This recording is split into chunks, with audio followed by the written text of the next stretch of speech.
തിരുവനന്തപുരത്തെ ക്രിക്കറ്റ് കോച്ചിന്റെ പീഡന പരമ്പരയിൽ കൂടുതൽ വിവരങ്ങൾ പുറത്തേക്ക് വരികയാണ്. കോച്ച് മനു ക്രൂരനായ പീഡകനെന്ന അതിജീവിതയുടെ അച്ഛൻ മാതൃഭൂമി ന്യൂസിനോട്. മനു മകളെ ശുചിമുറിയിൽ വെച്ച് പീഡിപ്പിച്ചു. നിലവിളിച്ചപ്പോൾ പിടിച്ചു നിർത്തി സ്വകാര്യ ഭാഗത്ത് ഉപദ്രവിച്ചുവെന്നും രക്ഷിതാവിന്റെ വെളിപ്പെടുത്തൽ. അങ്ങനെയാണ് അരയ്ക്ക് മുകളിലുള്ള ഒരു ഫോട്ടോ ഇയാൾ എടുത്തത്. അരയ്ക്ക് മുകളിലുള്ള ഫോട്ടോ ഇയാൾ എടുത്തതിന് ശേഷമാണ് ഈ കുട്ടികളുടെ ക്രൂരമായി കുറച്ച് പെരുമാറാൻ തുടങ്ങി. മാനസികമായിട്ടാണ് പിന്നെയുള്ള പീഡനമൊക്കെ മാനസികമായിരുന്നു. പിന്നെ ഈ കളിക്കാൻ പോകുമ്പോഴേ ഈ ഫോണിൽ കൂടെ 6 വീഡിയോ എടുത്ത് കാണിച്ചു. കൊച്ചിനെ വിളിക്കും. കുട്ടികൾ അറിഞ്ഞുകൊണ്ടല്ല ഈ ഫോട്ടോകൾ എടുക്കുന്നത്. കുട്ടികൾ അറിഞ്ഞുകൊണ്ടല്ല. കാരണം കുട്ടികളെ പറഞ്ഞിരിക്കുന്നത് ഇത് KCL കാണിക്കാനെന്ന് പറഞ്ഞിട്ടുണ്ട്. KCL-ഉം BCC-യിലും കാണിക്കാനാണ് ഈ ഫോട്ടോകൾ. ഈ ഫോട്ടോ കൊണ്ട് കാണിച്ചാലേ നിങ്ങളുടെ ശരീരത്തിന് കണക്കിനുള്ള ഞാൻ ടിപ്സുകൾ പറഞ്ഞു തരാം. അങ്ങനെയാണ് നിങ്ങൾ കളിക്കേണ്ടത്. എന്നാലും കളിച്ച് നിങ്ങൾ ശരിയാവുള്ളൂ. ഏത് രീതിയിലൊക്കെയാണ് ഈ പറഞ്ഞിരിക്കുന്നത്. അത് കഴിഞ്ഞ കുറച്ചു കാലം കഴിഞ്ഞപ്പോഴാണ് ഇവിടെ ജിമ്മ് തുറന്നത്. KCL ജിമ്മ് തുറന്ന സമയത്താണ് മോൾ ഇങ്ങനെ വാഷ്റൂമിൽ പോയപ്പോഴും ഇങ്ങനെ വന്ന് വിഷമമാണ് പിടിച്ചപ്പോ ഇവർ സാറേനെ വിളിച്ച് കരയുകയും ചെയ്തു. സാറേനെ പിടിച്ച് കരഞ്ഞിട്ട് ഇവർ തിരിച്ചു നിർത്തി ഒരു പ്രാവശ്യം കൂടെ ഇയാൾ പിടിച്ചു. അപ്പൊ ഇത് കഴിഞ്ഞ് ഇവരെന്നാ വേറെ കുട്ടികളോടൊന്നും പറയുന്നില്ല. ഇവർ വിചാരിച്ചു ഇത് എനിക്ക് മാത്രമായിരിക്കും, സാർ എന്റെ കൂടെ മാത്രമായിരിക്കും ഇങ്ങനെ എന്നുള്ള ഒരു ഇതായിരുന്നു. ഇനി ആറ്റിങ്ങിലൊരു ടൂർണമെന്റിന് പോയിരുന്നു. ആറ്റിങ്ങിലൊരു ടൂർണമെന്റിന് പോയപ്പോഴേ മോളോട് മോശമായി സംസാരിച്ചു. പറയുന്ന നാട്ടില് സെക്ഷന്റെ രീതിയിലാണ് സംസാരിക്കുന്നത്. അവര് ഇങ്ങനെ പറഞ്ഞപ്പോ ഇവർക്ക് താല്പര്യമില്ലാതെ കേൾക്കാതെ മാറി തിരിഞ്ഞൊക്കെ ഇങ്ങനെ നടക്കുമായിരുന്നു. എന്റെ മോനും പറയുന്നത് ഇവര് ആൺകുട്ടികളൊക്കെ റൂം എടുത്തൊരു കിടക്കുകയും തൊട്ടടുത്താണ് ഈ 2 പെൺകുട്ടികൾ കിടക്കുകയും അതിന്റെ അടുത്താണ് മനുവും മറ്റാളും കിടക്കുകയും ചെയ്തെന്ന് പറഞ്ഞു. പക്ഷെ എന്നോട് ഒരു പേരൻസ് പറഞ്ഞാണ് രാവിലെ എണീറ്റപ്പോ ഈ പെൺകുട്ടി അയാളുടെ റൂമിലായിരുന്നു, കുട്ടി അറിഞ്ഞില്ല. അങ്ങനെയാണ് മൊഴി കൊടുത്തിരിക്കുന്നതെന്നാണ് എന്നോട് പറഞ്ഞത്. ഞങ്ങൾ ഒരുമിച്ച് പേരൻസ് സംസാരിച്ചപ്പോഴേ ഈ സംഭവം ഉണ്ടായതിനു ശേഷമേ ഈ പരാതിയൊക്കെ കൊടുത്തതിന് ശേഷം KCA-യുടെ ഭാരവാഹികൾ നിങ്ങളെ വിളിക്കുകയെല്ലാം ചെയ്തോ? ഇതെന്താണെന്ന് അന്വേഷിക്കും. ഒന്നും ചോദിച്ചിട്ടില്ല, ഇതുവരെ ചോദിച്ചിട്ടില്ല. അനന്തകൃഷ്ണൻ തിരുവനന്തപുരത്ത് നിന്ന് വിവരങ്ങളുമായി നമുക്കൊപ്പം ചേരുന്നുണ്ട്. അനന്തൻ, ഇപ്പോൾ പോക്സോ കേസിൽ ഈ പരിശീലകനായ മനു റിമാൻഡിലാണ്. 6ഓളം പരാതികൾ ഈ കോച്ചിനെതിരെ ഇപ്പോൾ തന്നെ പുറത്തേക്ക് വന്നിട്ടുണ്ട്. കൂടുതൽ ഉണ്ടെന്ന് പോലീസ് സംശയിക്കുന്നുമുണ്ട്. ഇപ്പം നമ്മൾ ഈ കേട്ട ഈ പിതാവ് പറയുന്ന കാര്യങ്ങൾ അത് വളരെയധികം ആശങ്കപ്പെടുത്തുന്നതാണ്. പരിശീലകൻ എന്ന സ്ഥാനം ദുരുപയോഗം ചെയ്തു, ഈ പരിശീലിപ്പിക്കാനാണ് അല്ലെങ്കിൽ ടൂർണമെന്റ് ഉണ്ടെന്ന് പറഞ്ഞ് തെങ്കാശിയിലൊക്കെ കൊണ്ടുപോയി പീഡിപ്പിക്കുന്നു, നഗ്ന ചിത്രങ്ങൾ പകർത്താനുള്ള കാരണമാണ് ഏറ്റവും അധികം സങ്കടപ്പെടുത്തുന്നത്. BCCI ശരീരത്തിന്റെ അളവ് ഘടന കാണണമെന്ന് പറഞ്ഞുകൊണ്ടാണ് ഈ നഗ്ന ചിത്രങ്ങളൊക്കെ എടുത്തിട്ടുള്ളത്. ഈ അച്ഛനോട് സംസാരിക്കുമ്പോൾ എത്രത്തോളം ക്രൂരമായ ഒരു പീഡനമാണ് ഈ പെൺകുട്ടികൾ നേരിട്ടതെന്നാണ് മനസ്സിലാക്കുന്നത്.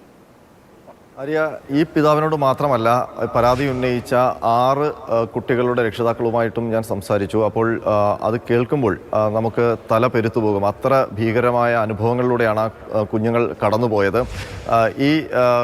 ഇതൊരു കുട്ടിയുടെ മാത്രം അനുഭവമാണ്. ആ കുട്ടിയുടെ രക്ഷിതാവ് പറയുന്നത്, ആ കുട്ടി കൊടുത്ത ആ മൊഴിയുടെ വിശദാംശങ്ങൾ നമ്മുടെ പക്കലുണ്ട്. ഈ കേസിലെ FIR-ന്റെ വിശദാംശങ്ങൾ നമ്മുടെ പക്കലുണ്ട്. പക്ഷേ പോക്സോ കേസ് ആയതുകൊണ്ട് അതിൻ്റെ അകത്തെ വിശദാംശങ്ങൾ കൂടുതലൊന്നും പുറത്തു വിടാനും കഴിയില്ല. പക്ഷേ ഈ കുട്ടിയുടെ രക്ഷിതാവ് ഇപ്പോൾ വെളിപ്പെടുത്തിയ കാര്യങ്ങൾ ഇതാണ് അയാളുടെ അതായത് ഈ KCA-യുടെ കീഴിൽ പ്രവർത്തിച്ച കോച്ച് മനുവിൻ്റെ ഏകദേശ രീതി എന്ന് പറയുന്നത്, അയാളുടെ പെരുമാറ്റ വൈകൃതം എന്ന് പറയുന്നത് ഇതാണ്. പ്രധാനമായും ഫോട്ടോ എടുക്കുക, കുട്ടികളുടെ നഗ്ന ഫോട്ടോ അല്ലെങ്കിൽ അർദ്ധനഗ്ന ഫോട്ടോ ഇയാൾ സ്വന്തം ഫോണിൽ ചിത്രീകരിക്കുക. അയാൾ പറയുന്നത് അത് BCCI-ക്കും KCA-ക്കും ഒക്കെ ഈ പ്ലെയേഴ്സിൻ്റെ ബോഡി ഷേപ്പ് കാണാനാണ് എന്ന് പറഞ്ഞാണ്. അങ്ങനെ ഒരു പരിപാടി BCCI-ക്കും KCA-ക്കും ഇല്ല എന്നുള്ളത് അവർ തന്നെ വ്യക്തമാക്കിയിട്ടുണ്ട്. അപ്പോൾ ഇയാൾ മറ്റെന്തോ ഉദ്ദേശത്തിലാണ് ഈ ഫോട്ടോകൾ എടുക്കുന്നത് എന്നുള്ള ആശങ്ക ഈ രക്ഷിതാക്കൾക്കുണ്ട്. മറ്റൊന്ന്, വാഷ്റൂമിൽ വെച്ച് ആ കുട്ടിക്ക് നേരിടേണ്ടി വന്ന അതിക്രൂരമായ പീഡനമാണ്. ആ കുട്ടി നിലവിളിച്ചപ്പോൾ പിന്നീട് വീണ്ടും ബലമായി പിടിച്ചു നിർത്തി ഉപദ്രവിക്കുകയായിരുന്നു. അപ്പോൾ എന്തുമാത്രം മാനസികമായ ആഘാതമാണ് കുട്ടിക്ക് സംഭവിച്ചിട്ടുള്ളത് എന്ന് നമുക്ക് വ്യക്തമാവുകയും ചെയ്യും. ഈ രീതിയിൽ മറ്റൊന്ന്, തെങ്കാശിയിൽ കൊണ്ടുപോയി കുട്ടികളെ പീഡിപ്പിച്ചു എന്ന് പറയുന്ന പരാതികൾ പോലീസിനുണ്ട്. അതിൽ ഇപ്പോൾ ഈ രക്ഷിതാവ് വെളിപ്പെടുത്തുന്നത് ഒരു കുട്ടി അവിടെ ഉണ്ടായിരുന്നു. ആ കുട്ടി രാവിലെ എഴുന്നേൽക്കുമ്പോൾ ഈ മനുവിൻ്റെ മുറിയിൽ അയാൾക്കൊപ്പമായിരുന്നു എന്നുള്ള ഞെട്ടലോടെയാണ് ആ കുട്ടി തിരിച്ചറിയുന്നത്. അപ്പോൾ രാത്രിയിൽ ഏതോ മയക്കുമരുന്ന് ആ കുട്ടിക്ക് നൽകി അയാൾ ആ മുറിയിലേക്ക് കൊണ്ടുപോയി എന്ന് വേണം മനസ്സിലാക്കാൻ. അപ്പോൾ ഈ രീതിയിൽ അതിക്രൂരമായ പീഡന രീതികളാണ് മനുവിൻ്റെ ഭാഗത്ത് നിന്ന് ഈ കുട്ടികൾ നേരിടേണ്ടി വന്നത്. ഒരു കുട്ടിയല്ല, ഇയാൾ കഴിഞ്ഞ 10 വർഷമായി തിരുവനന്തപുരത്ത് KCAയുടെ പരിശീലകനായിട്ടുണ്ട്. നിരവധി കുട്ടികൾ ഇവിടെ അയാളുടെ കീഴിൽ പരിശീലനം നേടിയിട്ടുണ്ട്. 2022 മുതൽ കഴിഞ്ഞ മാസം വരെ കുട്ടികൾ നേരിടേണ്ടി വന്ന പീഡന അനുഭവം അത് സംബന്ധിച്ചാണ് ഇപ്പോൾ പരാതി ഉയർന്നിരിക്കുന്നത്. ഇതിനിടയ്ക്ക് ഒരുപാട് കുട്ടികൾ അവിടെ നിന്ന് പരിശീലനം നിർത്തി തിരിച്ചു പോവുകയും ഒക്കെ ചെയ്തിട്ടുണ്ട്. അപ്പോൾ ആ കുട്ടികളൊക്കെ ഈ രീതിയിലുള്ള അനുഭവങ്ങൾ നേരിടേണ്ടി വന്നിട്ടുണ്ടാകാം. അതുകൊണ്ടാകാം ഈ കരിയറെ വേണ്ട എന്ന് വെച്ച് പോയത് എന്നാണ് ഇപ്പോൾ രക്ഷിതാക്കൾ കരുതുന്നത്. മാത്രമല്ല ഇയാൾ വലിയ തോതിൽ വർഷങ്ങളായി പല പെൺകുട്ടികളും ഈ ദുരവസ്ഥ നേരിട്ടിട്ടുണ്ട്. ഇപ്പം ഇതിങ്ങനൊരു പരാതി വന്നതിന് ശേഷം ഇപ്പോൾ KCAയുടെ ഭാഗത്ത് ഇന്നലെ നമ്മൾ 2 മണിക്ക് ഇതിന്റെ കൂടുതൽ വിവരങ്ങൾ പുറത്തുവിട്ടതിന് ശേഷം KCA അറിഞ്ഞില്ല, അല്ലെങ്കിൽ ഈ ഒരു ഔദ്യോഗികമായി ഒരു കേസ് എടുക്കുന്നതുവരെ ഒന്നും അറിഞ്ഞില്ല എന്നാണ് പറയുന്നത്. അത് എത്രത്തോളം വിശ്വസിക്കാൻ കഴിയും അനന്തൻ?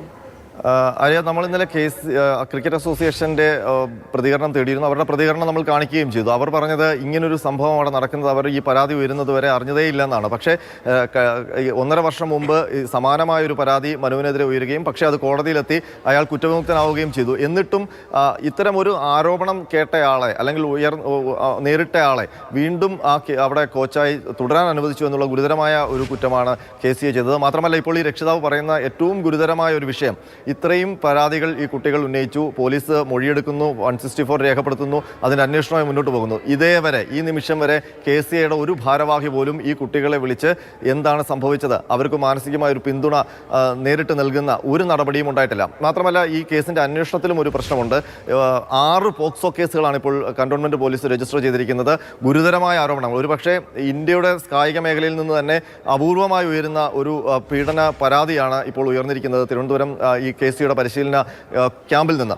അപ്പോൾ അത്തരമൊരു പരാതി ഉയർന്നിട്ട് ഗവൺമെന്റിന്റെ ഭാഗത്തു നിന്നും ആ ഒരു ഗൗരവത്തോടെ ഈ ഒരു കേസിനെ സമീപിക്കുന്ന നടപടി ഇതുവരെ ഉണ്ടായിട്ടില്ല. മാത്രമല്ല മനുഷ്യാവകാശ കമ്മീഷൻ, ബാലാവകാശ കമ്മീഷൻ അടക്കമുള്ള സ്ഥാപനങ്ങളും ഇതുമായി ബന്ധപ്പെട്ട ഒരു ഇടപെടലിലേക്ക് വന്നിട്ടില്ല. ഇത്രയധികം കുട്ടികൾ പീഡിപ്പിക്കപ്പെട്ടു. അതെന്തുകൊണ്ടായിരിക്കും അനന്തൻ അങ്ങനെ? നോക്കൂ, ഇപ്പം നമ്മൾ ഒരു കായിക ഭൂപടം നോക്കുകയാണെങ്കിൽ ഇന്നലെ നമ്മൾ മുംബൈയിൽ നമ്മുടെ കായിക താരങ്ങളെ രാജ്യം എത്രത്തോളം സ്നേഹിക്കുന്നു, ആദരിക്കുന്നു എന്ന് അതിന്റെ നേർക്കാഴ്ച നമ്മൾ മുംബൈയിൽ കണ്ടതാണ്. ബ്രിജ്ഭൂഷൺ ശരൺ സിംഗിന് എന്ത് സംഭവിച്ചു അവസാനം എന്ന് ഇന്ത്യ ഇപ്പോൾ കണ്ടുകൊണ്ടിരിക്കുകയാണ്. അപ്പം അങ്ങനെയൊക്കെ നടക്കുമ്പോൾ ഇത്രയധികം അതിനെ വെല്ലുന്ന തരത്തിലുള്ള പരാതികളാണ് ഇപ്പോൾ ഇവിടെ കേരളത്തിൽ നിന്ന് ഈ KCA പരിശീലകനെതിരെ ഉയർന്നത്. അത് ഇത്രയൊക്കെ പരാതികൾ വന്നിട്ട് ഇത്രയധികം നാണക്കേടുണ്ടാക്കുന്ന സംഭവം ഉണ്ടായിട്ടും എന്തുകൊണ്ടാണ് സർക്കാർ കായിക വകുപ്പ് ഒന്നും ഇതുവരെ ഈ വിഷയത്തിൽ ഇടപെടാത്തത്? ആര്യ, ഒരു ഗുസ്തി താരം മുന്നോട്ട് വെച്ച പരാതി അത് രാജ്യം മൊത്തം ചർച്ച ചെയ്തതാണ്. അത് വലിയ രാഷ്ട്രീയ വിഷയമായി മാറുകയും ചെയ്തു. പക്ഷേ അതിനോളം പക്ഷേ അതിനേക്കാൾ ഉയർന്നു നിൽക്കുന്ന ഒരു ഗുരുതരമായ ആരോപണമാണിപ്പോൾ, അല്ലെങ്കിൽ സംഭവമാണിപ്പോൾ തിരുവനന്തപുരത്ത് ക്രിക്കറ്റ് അസോസിയേഷന് നേരെ ഉയരുന്നത്. ആ ഒരു സംഭവം ഒരു തരത്തിലും അതിൻ്റെ വേണ്ട ഗൗരവത്തോടെ സർക്കാർ സംവിധാനങ്ങളൊന്നും കണ്ടിട്ടില്ല എന്ന് വേണം പറയാൻ. കാരണം ഈ രക്ഷിതാക്കൾ മാത്രമാണ് ഇപ്പോൾ ഈ കേസിൻ്റെ പിന്നാലെ നിൽക്കുന്നത്. അവർ ആ പോലീസിൽ, കന്റോൺമെന്റ് പോലീസ് ഇപ്പോൾ നടത്തുന്ന അന്വേഷണത്തിൽ നീതി കിട്ടും എന്നുള്ളൊരു പ്രതീക്ഷയിൽ തന്നെയാണ് മുന്നോട്ട് പോകുന്നത്. പക്ഷേ ഇത്രയും അധികം ഇനിയും പരാതികൾ ഒരുപാട് വരും. മാത്രമല്ല പല കുട്ടികളും കേസ് പരാതിയായി നൽകിയിട്ടില്ലെങ്കിലും അനുബന്ധമായ രീതിയിൽ മൊഴി പോലീസിന് നൽകുന്നുണ്ട്. പോലീസ് ഈ പരിശീലന ക്യാമ്പിൽ പങ്കെടുത്ത കുട്ടികളുടെ എല്ലാം പോയി കാണുകയും അവരുടെ ഭാഗത്ത് നിന്ന് തെളിവുകൾ ശേഖരിക്കുകയും ചെയ്യുന്നുണ്ട്. പക്ഷേ ഇതിനെ ക്രോഡീകരിച്ച് ഒരു ഉന്നതതല അന്വേഷണം ആ രീതിയിലേക്ക് ഇതുവരെ ഗവൺമെന്റ് പോയിട്ടില്ല. അതെന്തുകൊണ്ടാണെന്ന് മനസ്സിലാക്കുന്നതുമില്ല. അത് KCA ആണ് ഒരു പക്ഷേ അത്തരമൊരു വിപുലമായ അന്വേഷണം ആവശ്യപ്പെടേണ്ടത്. അത്തരമൊരു അന്വേഷണം ഒരു വലിയ വിപുലമായ അന്വേഷണം നടത്താനുള്ള ഒരു പ്രയത്നം KCAയുടെ ഭാഗത്തു നിന്നോ അതല്ലെങ്കിൽ ഈ കുട്ടികളെ ആശ്വസിപ്പിക്കുന്ന നിലപാട് KCAയുടെ ഭാഗത്തു നിന്നോ ഒരു പിന്തുണ നൽകുന്ന നിലപാട് KCAയുടെ ഭാഗത്തു നിന്നോ ഉണ്ടായിട്ടില്ല. അപ്പോൾ വളരെ ഗുരുതരമായ ഒരു പീഡന പരമ്പര ഇവിടെ ക്രിക്കറ്റ് പരിശീലനത്തിന്റെ മറവിൽ ഒരു കോച്ച് വർഷങ്ങളായി തുടർന്നിട്ടും അത് സംബന്ധിച്ച് 6ഓളം കേസുകൾ ഇപ്പോൾ പോക്സോ കേസുകൾ രജിസ്റ്റർ ചെയ്ത് അന്വേഷണം നടക്കുമ്പോഴും ആ ഗൗരവത്തോടെ നമ്മുടെ സർക്കാർ ഏജൻസികളോ അന്വേഷണ ഏജൻസികളോ ഇത് കൈകാര്യം ചെയ്യുന്നു.